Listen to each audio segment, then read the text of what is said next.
চলে যাবো।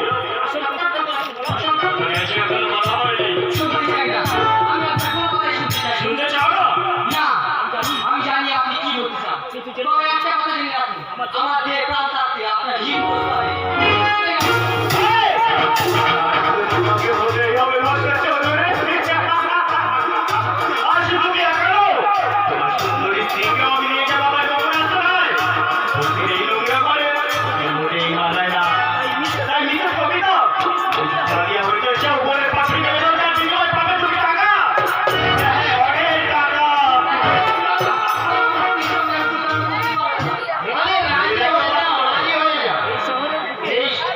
এই শহরে ঢুকে তোমার বাড়ি হবে, গাড়ি হবে, এমনকি আমার ধন সম্পত্তির মালিক হবে।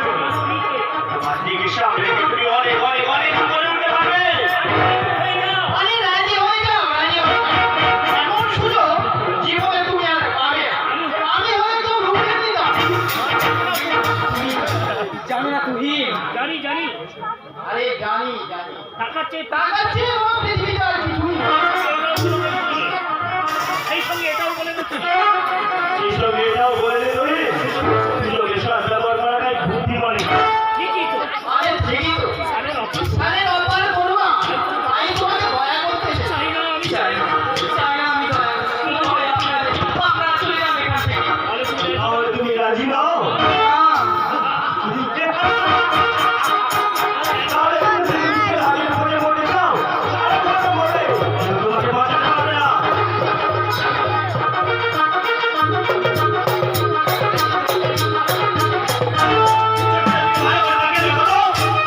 আমি আশা করে তোমাকে পুলিশের হয়ে ঘুরে বেড়াচ্ছে। এই সব ব্যাপার আর পুলিশের পিছন পিছন নিয়ে নিয়ে যাবে। কি বলছো? আর বলে যান, ঈশ্বর জানে। আপনার জন্য আমি ভুল করিনি। বিশ্বাস করবে না তোমার মুখের কথা। চোখ নাই প্রমাণ করে দেবো আমি এখন চুরি করে। হ্যাঁ তুমি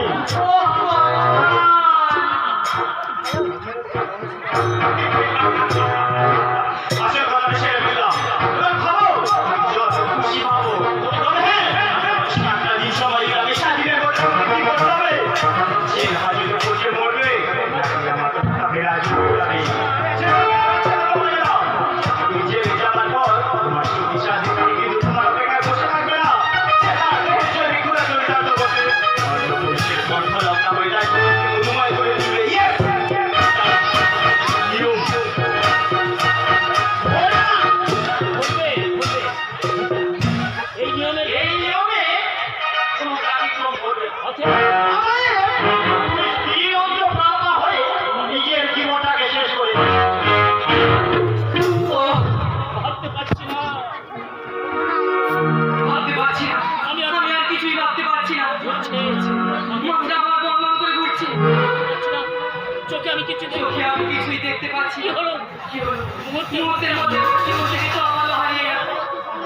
কবিতা, তুমি পালিয়ে যাও, কবিতা। পালিয়ে যাও।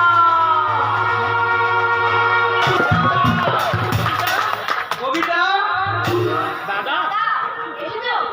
কেমন আছে দাদা? কেমন আছো দাদা? ভালো আছে। ভালো আছি রে। তুই কেমন আছিস বল? ভালো আছে। ভালো আছি। তোমার ভগ্নী বাড়ি? তোর সঙ্গে আমার দেখা হয়েছিল। কি ব্যাপার বলতো? এখানে আজ অন্যরকম দেখলাম। মুখে হাসি। সেই বুকে হাসি রে। ওরা পড়েনি তো? না না, কাজের খুব চাপ তো, সেই জন্য হয়তো। তাই তো। ওদের দিকে লক্ষ্য রাখিস তো। ঠিক আছে। ঠিক আছে। চলো দাদা, ভেতরে চলো।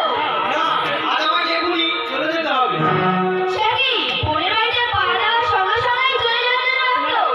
না না, আজ আমি তোমাকে কিছুতেই যেতে দেব না।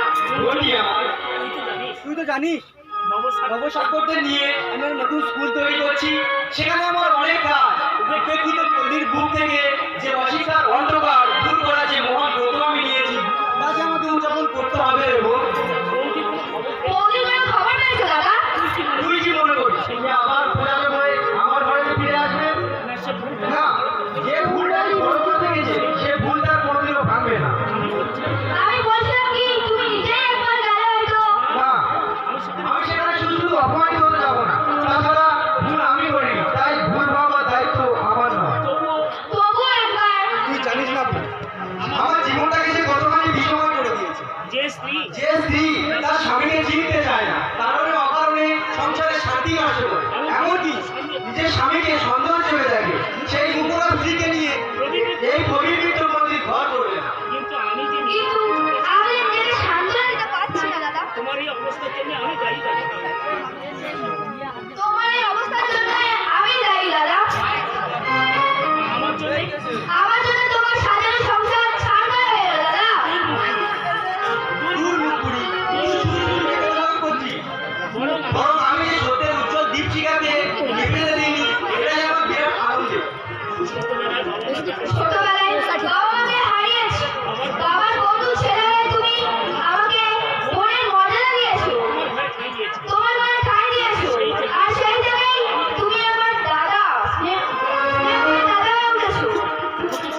আমি তো আর শঙ্করের আপন কেউ নয়। আমি তোমাকে ঠিক এভাবে বলতে চাইনি দাদা। আমি তো জানি তুমি তুমি আমাদের জন্য এই অসাধ্য সাধন করেছো। আমাদের সুখের জন্য তুমি দিন রাত কারখানায় বসে এমনকি মেশিনের সামনে তোমার আজ তোমার বিরাগে আমাদের জন্য তুমি হারাই জানো তুমি সুখের করে দাদা। এই দেখ, অগ্নি তোকে দাঁড়িয়ে এসে গেল। এই, আমি তো তোর দাদা।